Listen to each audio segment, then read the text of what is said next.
बाबा जी की प्यारी सास संगत जी, आज जो मैं आपको बताने जा रही हूँ उससे पहले अगर आपने हमारा channel ocean of love like share follow और सब्सक्राइब नहीं किया है तो जरूर कर लीजिए। साथ में बेल आइकन भी जरूर प्रेस करें जी, जिससे आपको बाबा जी की प्यारी प्यारी बातें पता चल सके।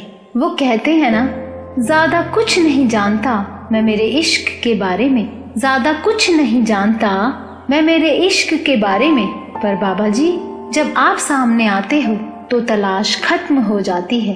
साथ संगत जी, आज की ये बात सुनकर आप खुद को बहुत किस्मत वाला महसूस करेंगे। वो कैसे? उसके लिए आपको ये वीडियो पूरा सुनना होगा। ये जो घटना मैं आपको बताने जा रही हूँ ये बाबा जी ने खुद संगत को सुनाई है। एक बार एक शहर था जहाँ पर एक परिवार जो पूरा का पूरा चोर था, और जब परिवार का मुखिया अंतिम सांसें ले रहा था तो वो अपनी बीवी को पास बुलाता है और कहता है कि हम तो खानदानी चोर हैं, इसीलिए ये जो हमारा बेटा है जो भी बहुत छोटा है इसको भी चोर ही बनाना जब वो बड़ा हो जाएगा। पर चोर बनने के लिए कुछ नियमों का पता होना तुम्हारे लिए भी बहुत जरूरी है, क्योंकि जब बेटा बड़ा होगा तो ये नियम उसको जरूर बताना, तभी वो कामयाब चोर बन पाएगा। पहला नियम यह है कि कभी भी हमारा बेटा किसी सत्संग में जाकर ना बैठे, क्योंकि संगत में चोरों की बुराई होती है। जब हमारा बेटा पूछे कि चोरी सीखूं कैसे, तो तू कहना ये तो तेरे खून में है बेटा।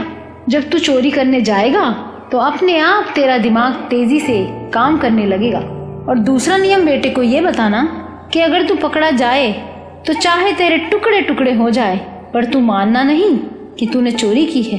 यही चोर का सबसे कीमती हथियार होता है।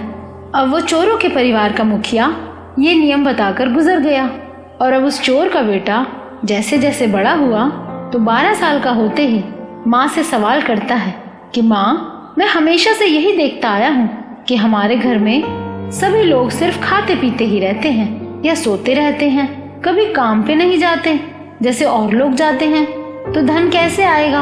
आप कहो तो मैं कुछ काम कर लूँ, खेतों में चला जाऊँ। तो माँ ने कहा, तुझे कहीं जाने की जरूरत नहीं है, बस तू वर्जिश कर, अच्छे से सेहत बना, अच्छा खाना खा पी, यही तेरे काम आएगा जब तू बड़ा होगा।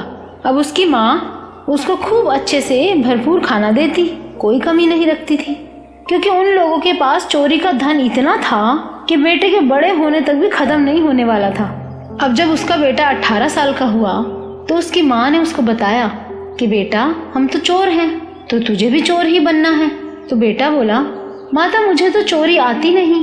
तो माँ बोली, तू जा तो सही, चोरी करनी भी अपने आप आ जाएगी, क्योंकि वो तुम्हारे खून में है।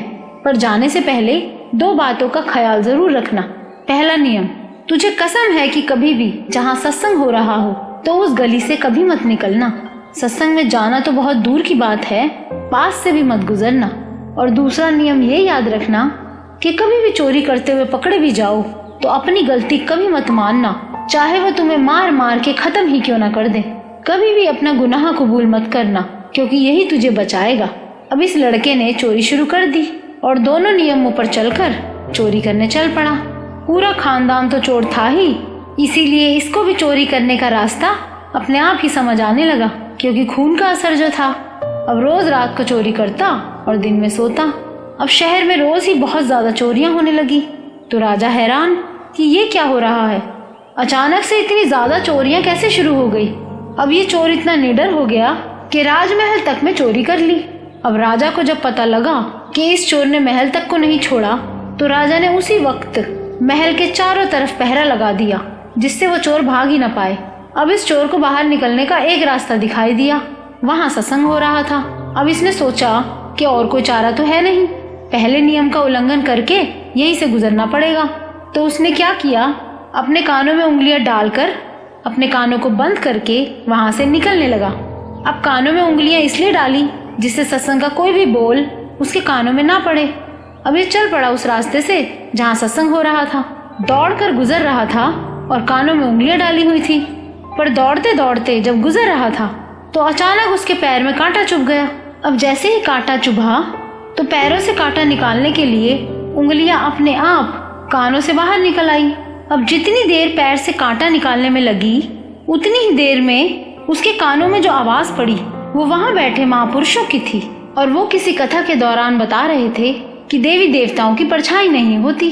तो जैसे ही ये बात उस चोर के कानों में पड़ी तो वापस अपनी उंगलियां कानों में डाल के सोचता है, लोग अपना समय बर्बाद करके ये बातें सुनने आते हैं, अब इसमें इनका क्या फायदा है भला। और फिर सोचता है, मेरी माता ठीक ही कहती है और पिता भी ठीक ही कह कर गए हैं कि सत्संग सुनना बेफिजूल है। देवी देवताओं की परछाई नहीं होती, इन बातों से हमें क्या लेना देना। अब उधर राजा इस चोर को ढूंढने में लगा हुआ है। तो उस जमाने में जो औरतें होती थी जिन्हें इंक्वायरी का काम दिया जाता था, उन्हें कहते थे फफ्फे कुटनी। जैसे आजकल CID होते हैं ना, बस वैसे ही राजा के महल में भी थी।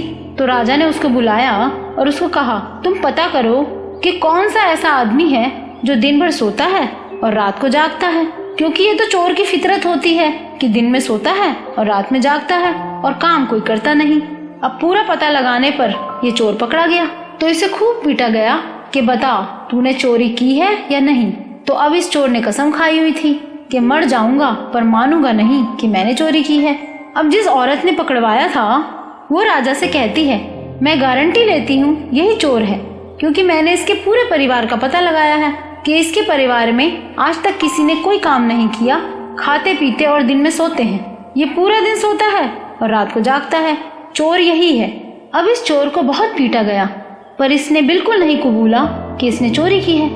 अब राजा के मन में आया कि हमने शायद गलत आदमी को ही पकड़ लिया है। इतने दिन हो गए, ये मान ही नहीं रहा कि ये चोर है, तो ये तो चोर हो नहीं सकता।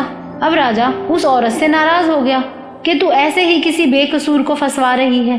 तो उस औरत ने कहा, राजन मुझे 1 दिन का समय और दो, मैं ये साबित कर दूंगी कि चोर यही है। अब उस औरत ने एक देवी का रूप धारण करके जेल के अंदर इस तरह आई जैसे देवी देवता प्रकट होते हैं। ताले इस तरह से लगाए गए जैसे जादू से अपने आप खुल रहे हों। अब वहाँ जेल में एक छोटा सा दिया भी था, हल्की सी रोशनी आ रही थी। अब जब वो देवी का रूप धारण करके इस तरह प्रकट हुई तो चोर को लगा सच में उसके सामने देवी आ गई है। अब देवी उसके सामने आकर बोली, पुत्र तुम्हें राजा ने बहुत तंग किया है ना, मैं तुम्हें बचाने आई हूँ, पर मुझे सच बता तूने चोरी की है या नहीं। चोर ने सिर झुका दिया कि देवी उसके सामने खड़ी है, पर जैसे ही सिर झुकाते ही उसका ध्यान उस दिए की रोशनी से देवी की परछाई पर पड़ा तो उस चोर को सत्संग की वही पंक्तियां याद आ गई कि देवी देवताओं का तो साया ही नहीं होता। वहाँ मेरे सदगुरु, एक सत्संग में सुनी हुई बात, वो भी गलती से सुनी हुई बात, उसके यहाँ काम आ गई। अब जैसे ही उसे परछाई दिखाई दी तो ये समझ गया कि इस चोर के साथ कोई खेल खेला जा रहा है। तो अब इस चोर ने भी चाल चली और बोला, हे देवी आप तो अंतर्यामी हो, आपको तो पता है मैंने चोरी नहीं की। अब राजा ये बातें सुन रहा था और उस राजा ने उसी वक्त उस चोर को रिहा कर दिया और उस औरत को जेल में पकड़कर डाल दिया। अब ये चोर इतना खुश है कि सीधा वहां से सत्संग में पहुंचा और महापुरुषों के चरणों में गिर गया और बोला, बाबा जी सत्संग की एक बात ने आज मेरी जिंदगी बचा ली और मैंने आज तक जो भी पाप किए हैं मुझे अब डर लग रहा है कि इन गुनाहों से छुटकारा कैसे मिलेगा। पर सतगुरु तो दीनों के दयाल है ना, वहाँ सब माफी मिल जाती है अगर सच्चे मन से ठान लो कि दोबारा ऐसी गलती नहीं दोहरानी। अब उस चोर ने अपनी माता को भी सत्संग में खींच लिया और खुद भी गुरसिख बन गया, अच्छे काम करने लगा, हक हलाल की कमाई पर निर्वाह करने लगा। साथ संगत जी, सत्संग की एक पंक्ति भी जिंदगी बदल देती है और हम तो किस्मत वाले हैं जो हमें पूरा सत्संग मिला हुआ है। और अगर हम पूरे सत्संग पर अमल करेंगे तो मालिक की मेहरों का खजाना मिलता चला जाएगा। तो बाबा जी की प्यारी साथ संगत जी, अगर आपको ये वीडियो अच्छा लगा हो तो लाइक जरूर करना जी, और इस वीडियो को इतना शेयर करना कि बाबा जी की प्यारी संगत में कोई भटक रहा हो या किसी को रास्ता ना दिखाई दे रहा हो तो उसे इस वीडियो से शिक्षा मिल सके। और इस चैनल को सब्सक्राइब भी जरूर करना जी।